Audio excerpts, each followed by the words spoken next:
Welcome to the Let's Get Vulnerable podcast with me, your host, Dr. Morgan Anderson, clinical psychologist, relationship coach, love expert, creator of the ESL relationship method, and athletic wear connoisseur. My mission is to help you raise your self-worth, have great relationships, and step confidently into the next level of your life. Each week, 2 episodes will air featuring expert advice, live coaching, and tips showing you exactly how to improve your life and attract great relationships. You deserve to feel empowered, secure, and loved.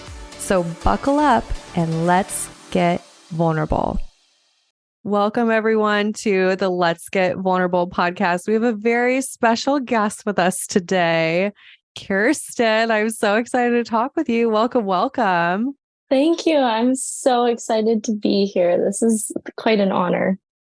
I want to tell the audience just a little bit about you. You may have seen her on TikTok.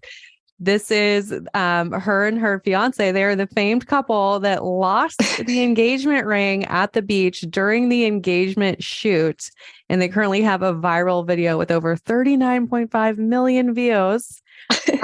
Also, Kirsten is a successful business owner, streamer, and content creator, and currently planning her wedding for 2024. I was so excited to talk with you. Just the backstory is that I met Kirsten on a live stream that I was doing with my friend Blake. Yes, we love Blake. Yes, we love Blake so much. Shout out Blake for connecting us together.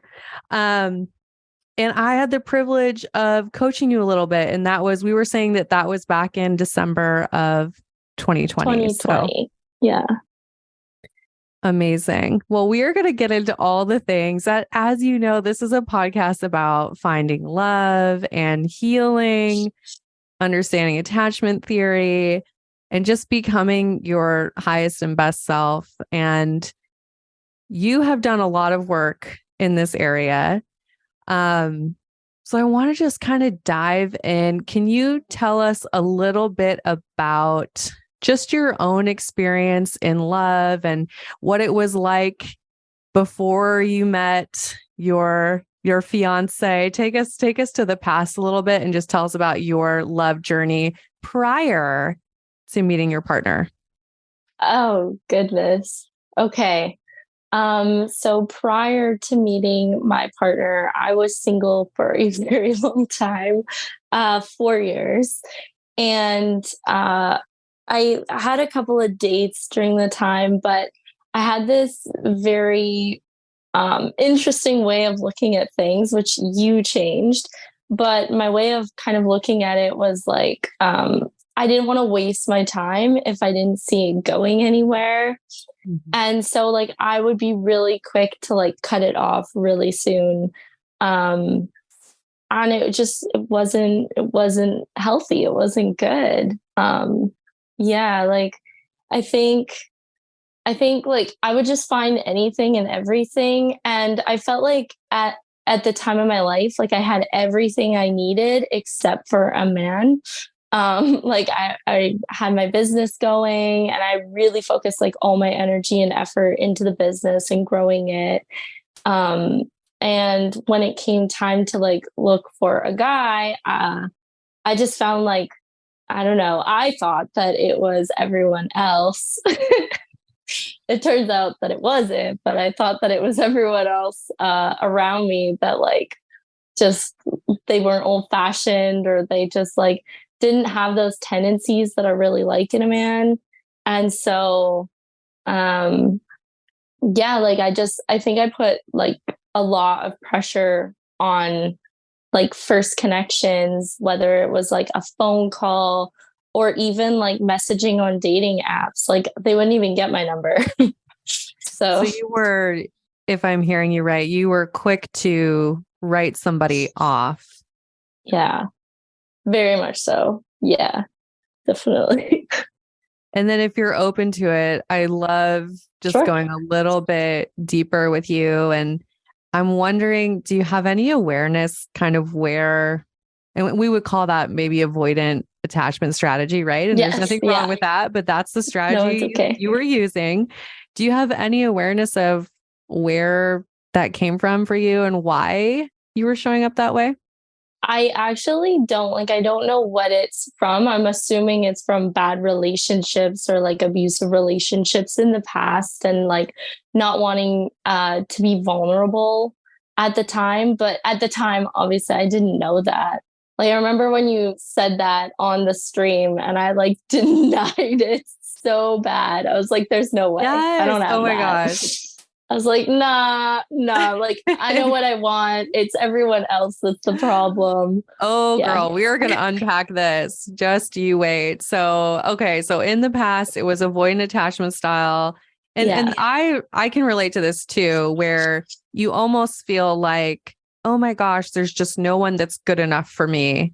And you're kind of like have these very Yeah. high standards and you think that there's Yeah. and you think that it's you just being really good at like, okay, they're not good enough. I'm not going to waste my time.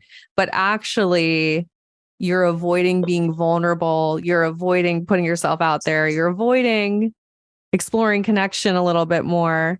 So you use Correct. that like quick push somebody away as kind of like a coping and a defense. Yes. Yeah. Yeah, definitely. And Yeah. I didn't realize I was doing that. Even after the pod or after the stream, I didn't realize it. I had to like go back and re-listen to it a couple of times before I figured it out. And then started like looking Amazing. up what it was. And yeah. Ooh, okay. Okay. So let's talk about this. I mean, obviously I remember that interaction with you, but like tell the audience what was the tough love that you got from me on that live stream? Oh man, like you just kept repeating that it was avoidant detachment style and it sounds like, this, and then you would say like you would give an example and I'd be like, no, that's not me. Like, I don't do that. And then I would follow up by saying something like, why does everyone that's like really far away from me, like living in different countries or different provinces, seem so perfect? I was like, what is wrong with Vancouver men? I was like, I don't understand. And like, we are a party city. So there are like a lot of party boys and there are actually like a lot more women than men in this town. However, I was using that as an excuse, thinking like that's the problem instead of it being avoidant attachment style dating. Yeah. It's So that was what yeah. you kept saying to me. You kept like going back to, oh, it sounds like this. And I was not hearing it. Yes, I remember that interaction so much. And just you kind of being resistant, which we all are. I think when it comes to realizing, oh gosh, I'm the common denominator in my relationships, of course there's resistance to that because we Yeah. don't, I think as humans, we are just wired to avoid pain. So we don't want to actually go through any of the pain of healing, which means like taking that time to go internal and look at ourselves and learn how to shift. So we just do whatever we can to avoid that pain. But then obviously we just keep repeating the same patterns over and over and over. 100%. And that was you, right? And I remember you saying like, I really want to find my person. Like you were like, I am so ready for this, but why I does even this keep had like a little happening? notepad and I was writing out notes when you were talking. And I was like, and then you were like, well, you have to find your like, what did you say? You said, like your must haves. And then you're like, it would be nice. And so I wrote it all out and I had them all. And I was like, no, I already have this before you even said it. I know what my list is. So And I bad. think that's such an important thing to think about because I think a lot of us develop a list that we think is the list that we must Yeah. have, but it's actually not the list that we need. If that makes sense. Like there's I a would difference. completely agree with that. Yeah. There's such a big difference there. And I feel like the right person for you will like exceed your list and show you things that you didn't even know that you wanted or needed. Ooh, amen to that. I completely agree. I'm thinking of my current partner and just all the ways that he exceeds what I could have even thought of, right? Like, isn't that such a gift when it's like, wow, I didn't even know that this existed. That I wanted this or that I needed this and this is what I got. And I was like, oh, wow, that's even better. Yes. Yes. Okay. So we have that live stream. I remember it. You're defensive on the stream, but then take us through what happens after that. Honestly, I wanted to prove you wrong.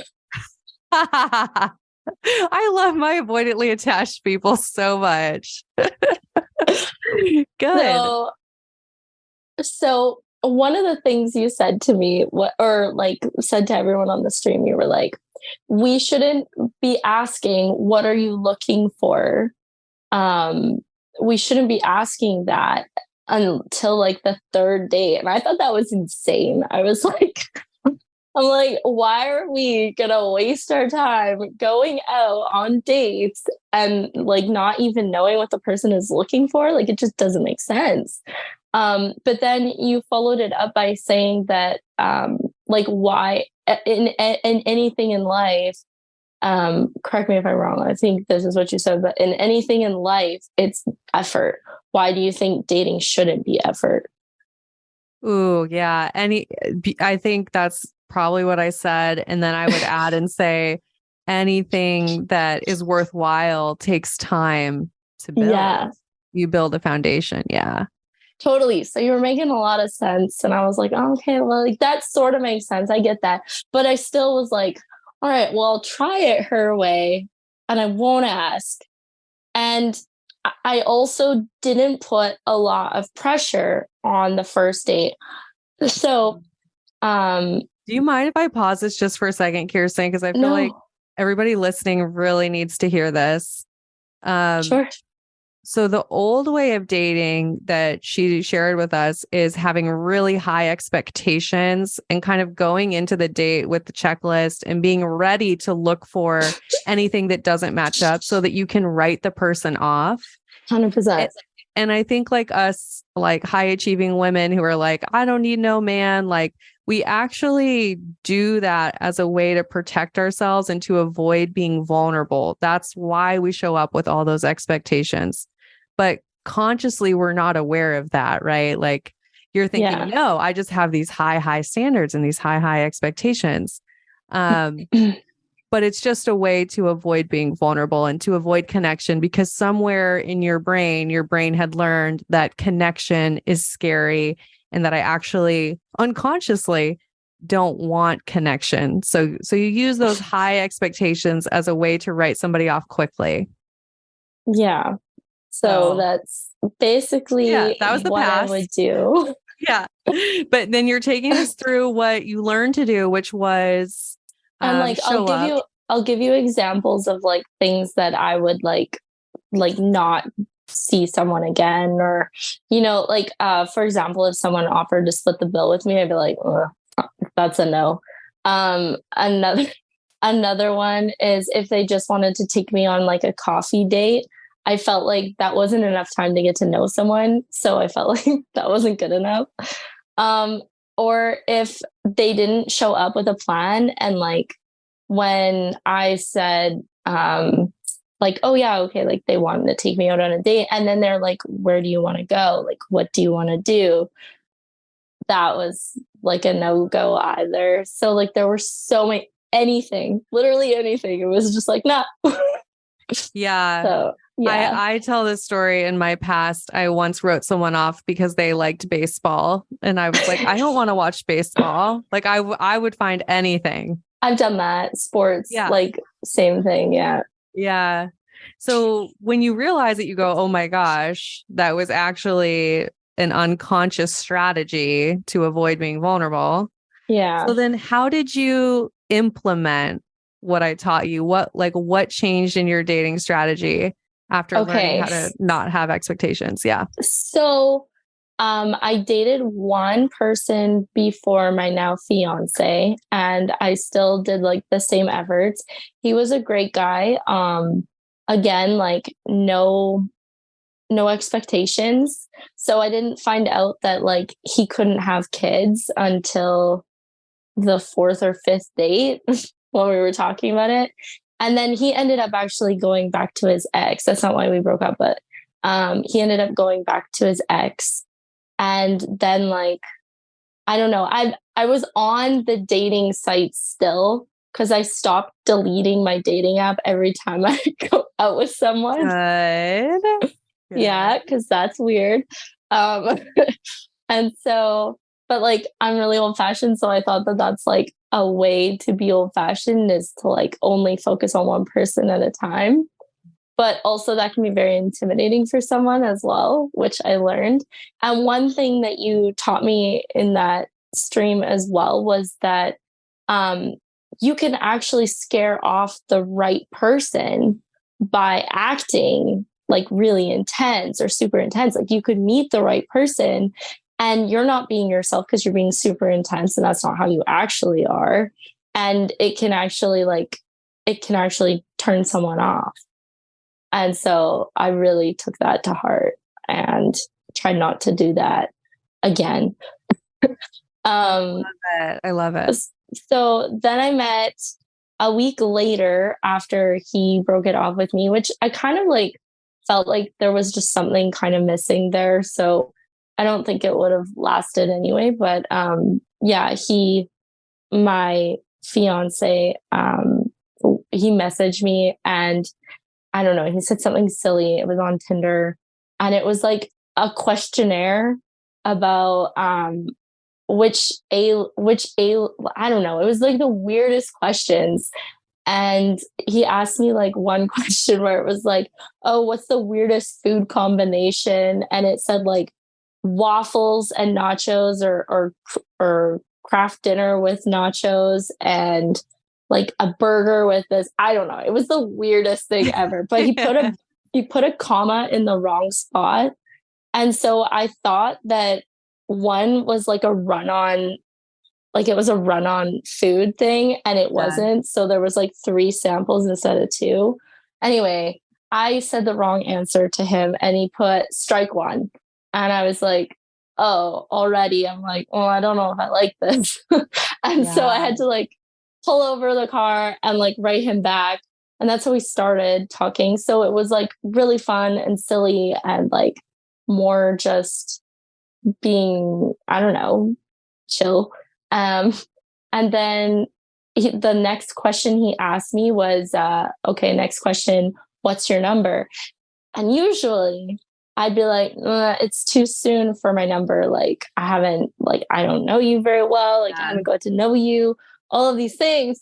But literally everything I went to say no to, I said yes to. And that happened the entire first date completely, or I would have written him off way before. Yes. Yeah, because so we basically like we talked on the phone and it was really, really good. And then he was like, well, I prefer to like do a coffee date first. I was like, okay. You know that's what I tell people to do. So good. Okay. So actually, but we like talked on the phone because it was during COVID too, right? So there wasn't much to do. We talked on the phone for like 3 hours and then he asked me out on a dinner date instead. But then he said, I'll meet me at my house. That was another like red flag for me because I don't like meeting someone at their house. I like being picked up and like, courted. So that was tough for me to like swallow that and be like, okay, I'm just gonna go. And I remember texting him being like, you know what? Honestly, I don't think this is gonna work. I'm a little bit more old fashioned than I think you are. I literally wrote that and then deleted it because I remembered your words. Yeah, it was crazy. It was wild. And So then we get to his house, and then he takes me on the date to a restaurant. And then we get back to his house, and he's like, okay, do you want to like just watch a movie, whatever? And I was like, this is something I also usually don't do. And I was like, okay. Also, I found out he owned a house with his mom. Like they bought it together. They're also business partners, which was also like a no for me.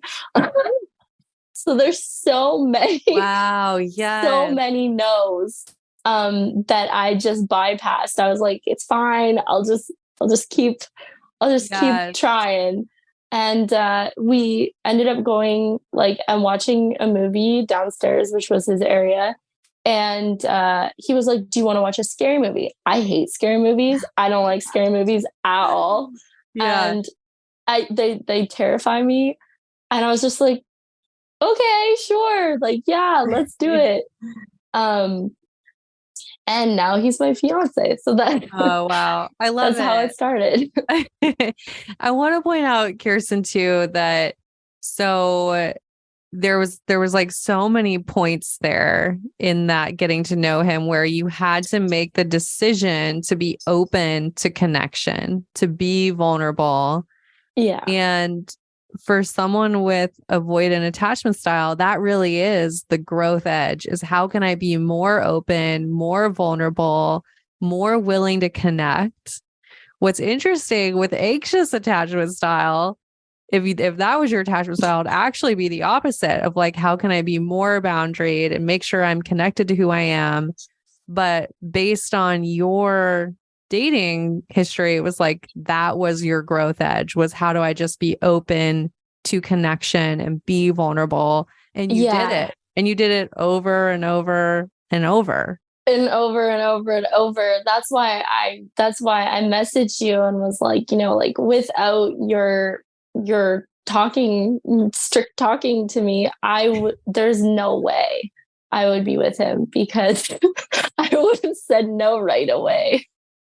I love it. I love it so much. It's amazing how just that shift.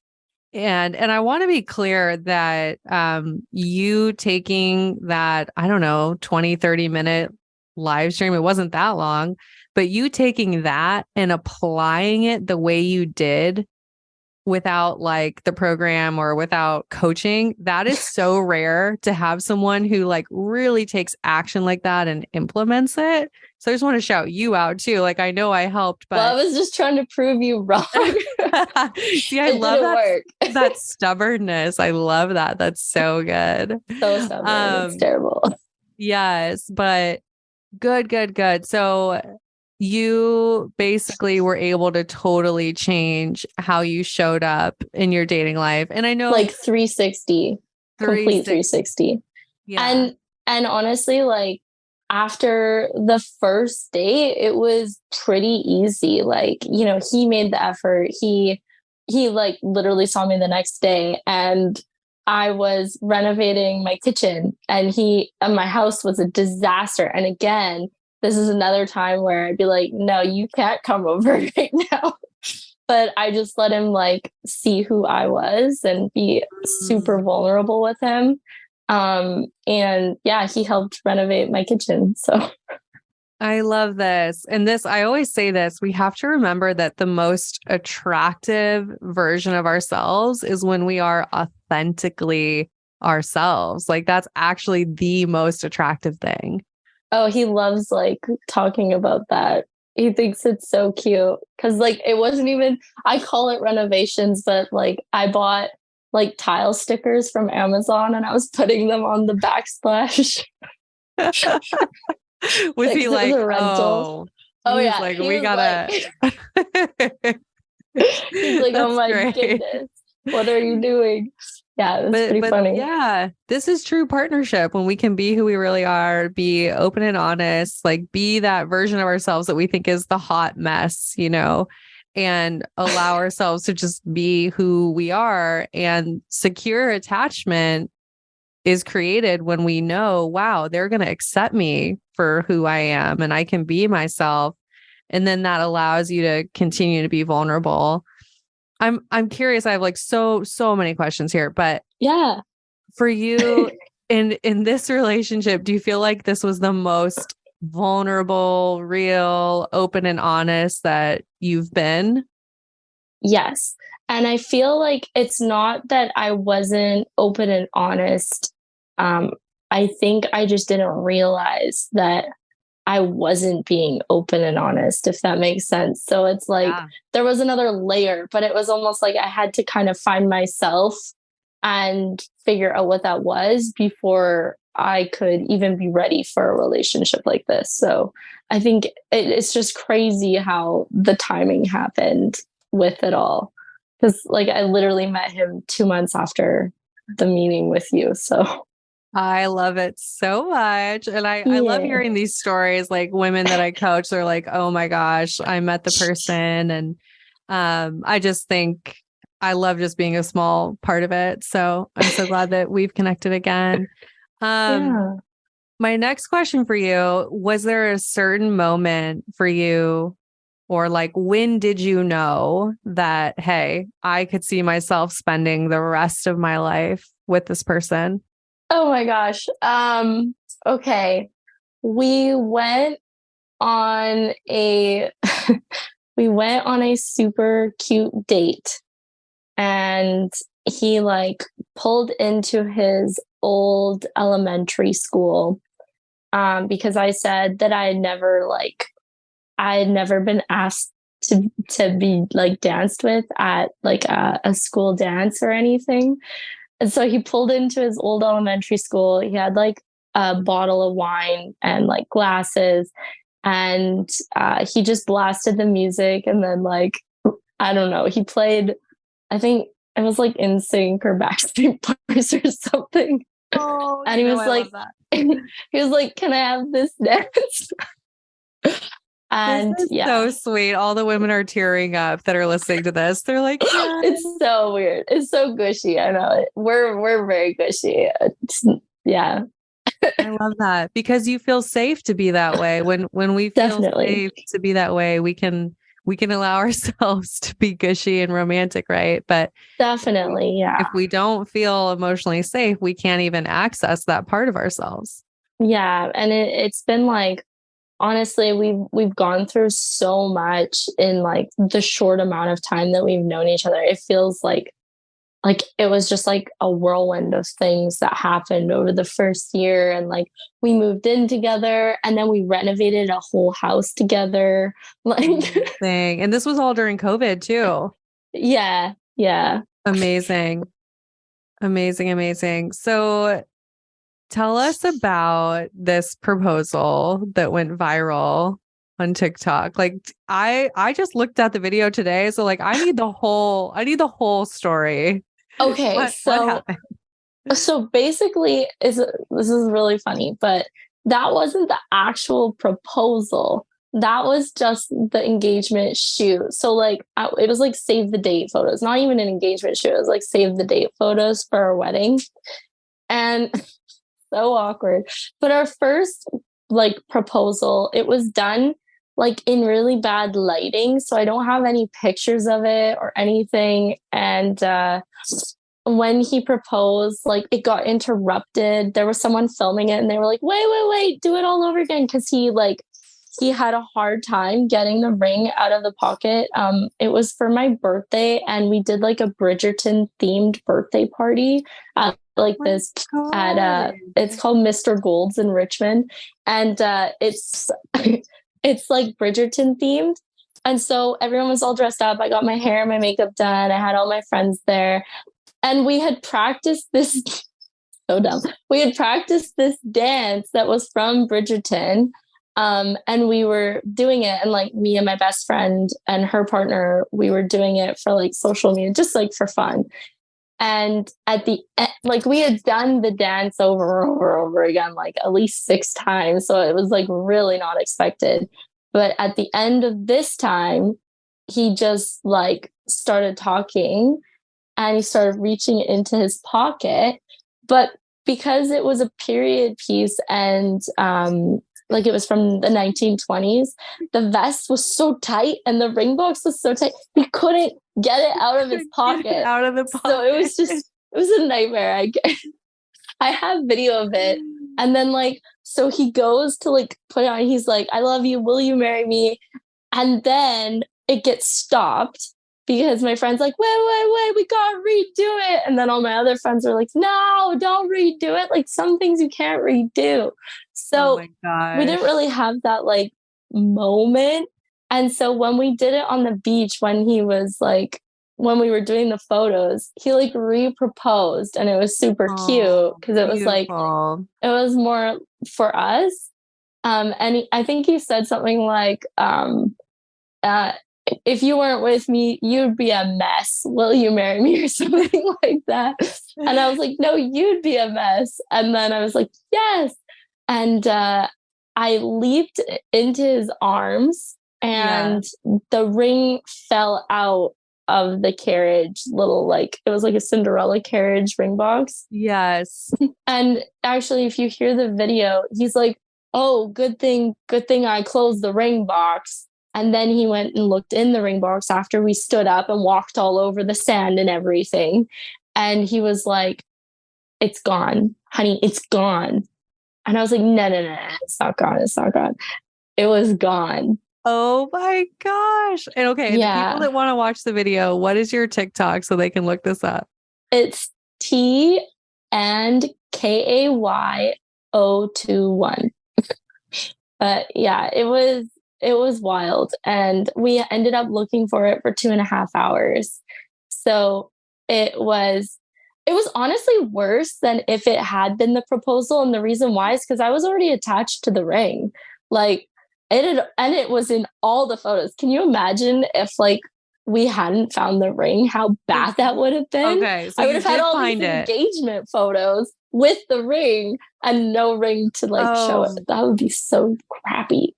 So you did find it though. We did find it. What ended up happening was the photographer Yakira Paris. She lives in Powell River. She brought her, I think, her stepdad and her mom out, and he had a metal detector. So we were looking for it, and then random other people came to the beach as well. It was like a small town. My sister came. She brought colanders, like sifters, trying to find like this team ring. effort. Oh, And the worst part was the tide was coming in.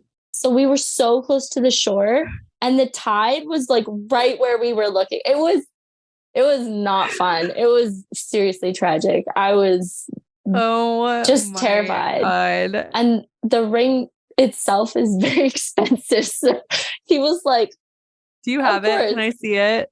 Yeah. Here. Oh, beautiful. Yes. Yeah. So basically, what happened was it wasn't the metal detector that found it. It was actually our photographer. And what she did was she went through all the photos of like me diving at him or whatever. And she was able to look and see where the area was. And she could see the ring in the photos. And then she just used her flashlight because it was so dark. And it just like looking around for it.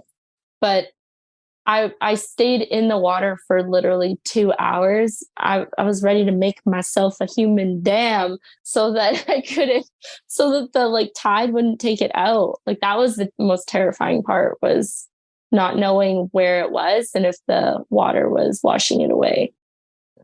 Yeah. Oh my gosh. I love this story. I love that you found the ring. And but even with that, it just proved how perfect he is for me because, I was panicked and he remained calm. Like, I don't know many men that could spend that much on a ring and then just be like, okay, like, we'll look for it. It's all good. Like, calm down. Like, he was so chill about the whole thing. Yes, I love it so much. Yeah, it was really kind. And he's just like, he's like, he didn't blame me. And I feel like a lot of guys would be like, you idiot, like, why did you jump in it? Like, why did you jump in my arms? Like, why did you do that? Like, why didn't you think? But like, he wasn't like that at all. He was just like, okay, well, it's just another Tuesday with you. Let's find it and move on.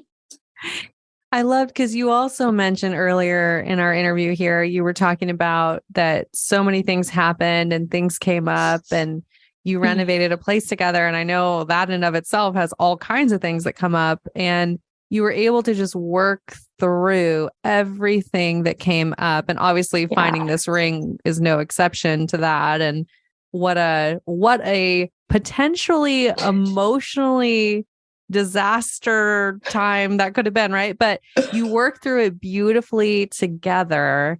It's so true. Yeah, that's secure attachment. That's when we talk about secure attachment, and having that partner that can kind of be that securely attached base really, really helps move us more towards a securely attached place. So yeah. And another thing that was like, is really good about him is one thing that I always thought is that you needed to be kind of whole and like fixed before you can date.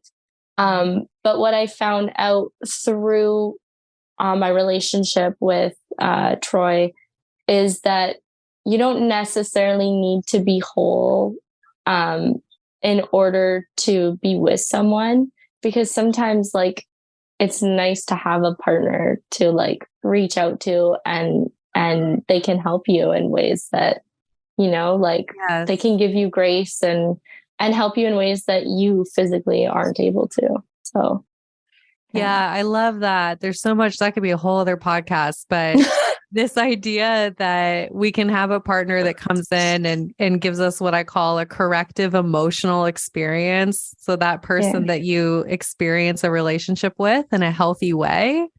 And then also that person who doesn't try to do your healing for you, but they're so supportive of you doing your healing work. And you kind of have that person that's like, yes, I really want to support you in getting what you need. Right. So 100%. Yeah. Both of those things, having that corrective emotional experience and then that person that is cheering you on in doing your own healing work. Those are beautiful parts of being with the right partner. Yeah. And it's all because of you, Dr. Morgan. I am just so thrilled for you. I'm so excited. So how is the wedding planning? And oh my gosh. The wedding planning is so stressful. I need like a wedding planner or something. I don't know. I just want to get eloped. Like it's so much work. It's so much stress. And like it's just so much to think about, because like I don't even think about half of the things that are wedding related. Like people are talking about bouquets and stuff. And I was like, oh yeah, I didn't even think about bouquets. I'm just like, bouquets, yeah. I don't know. There's just so much to it. I hope that you can just get whatever support you need. And because, I think like anyone getting married, you want to be able to enjoy it and have it be such a beautiful experience for you. And that's really hard to do if you're worried about all the details. So, yeah. I really want to keep it small. I think it's like, I really feel like a lot of people make the wedding day not about them. And I really want it to be like small and intimate and more just about like us, celebrating our love. So I love that. I love that so much. I am so excited for you and for Troy and just being able to start your lives together. It's a whole new chapter for you. Thank you. You're so sweet. I'm curious if there was anybody listening who could really relate to that earlier version of you that you described, Miss Independent, super high standards, write people off super quickly. Like what would you say to that person listening? I think it would just be the words that you said, which is, if you are so focused on first dates or so focused on, like first impressions, you can scare off the right person and they could be right there and you wouldn't know it, because the way that you have acted has made them react. And I think that's like super important, because like there's a lot of, I think people out there that do the same thing as me. Oh, you betcha. Right. There definitely are. I love that we've been able to have this conversation. I know that you're going to inspire a lot of people listening, and for all my avoidantly attached women out there, you have to know that there's another way of being that gets you different results. Because I always tell people heartbreak is doing the same thing over and over again in relationships, right? Just like insanity, doing the same thing over and over, expecting a different result. So in order to change your outcomes, in order to find the man of your dreams, like Kirsten here, right? You have to change how you're showing up, right? And you did that. And Yeah. I would agree. And I think like a step further is like, you know, do stuff that you wouldn't usually do if you have the avoidant attachment. Like I really had I really had to like think about every single thing. And I was like, oh, but that's not natural. Oh, but that's not me. Like that's not who I am. But at the same time, like it allowed him to be who he was. And then I really liked that person. So yeah, yeah. it's so beautiful thinking about identity shift in some ways of like, how do I learn how to become that securely attached version of me, which you have done, right? It's like if you I had just faked it. I yeah, faked it. I'm in not the gonna beginning. lie. In the beginning, right? But then it's Yeah. like over time, that is who you become. But for some Totally. people, it's like, yeah, you have to try on this new belief system, these new behaviors, and it might feel like faking it in the beginning, but eventually that's who you become, right? And now you get to 100%. experience that version of you. Yeah. 100%. And it's not like I didn't tell him later on and I was like, yeah, to be honest, I don't like scary movies. Like it's not like we didn't have those conversations, Right. like honestly, and on the first day I fell asleep on his lap like while he was watching the scary movie. And Nice. he took a video of me because I was drooling. Oh, that's so good. It was very So comfortable. vulnerable. Yeah. Yeah. I love that. Um, okay, I have to ask you, what would you say to anybody who is thinking about working with me, doing the Empowered Secure Love program? Maybe they're like on the fence about doing the work. Do it. Just do it. Do it, do it, do it, do it, do it, do it, do it. I only had 20 minutes with you at tops. And I learned so much in just 20 minutes that I met the man of my dreams 2 months later. So, yeah, I recommend it. Yeah.